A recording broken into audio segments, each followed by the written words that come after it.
I've just slotted it in. I'm going to hold down the button. You can see the hair is in, it's wrapped around, it's not knotting up, and then you're going to hear a beep. When that beep happens, you let go of the trigger finger and you count the beeps. So I'm going to start to release before the 8 or the 10 because I like a loose wave. This big so that the curls aren't as small. The smaller the curl, the tighter they're going to be. So the big section goes in the hair, which is awesome.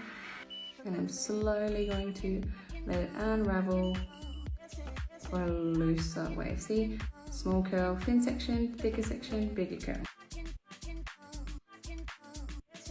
This is my left side, but I'm going to swap it to the right. So it's going in. So easy, and I have a spare hand, guys.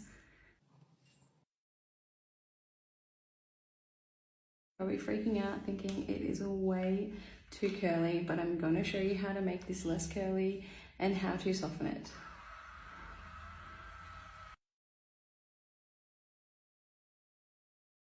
And what I'm going to do is I'm just going to straighten out those bottom bits.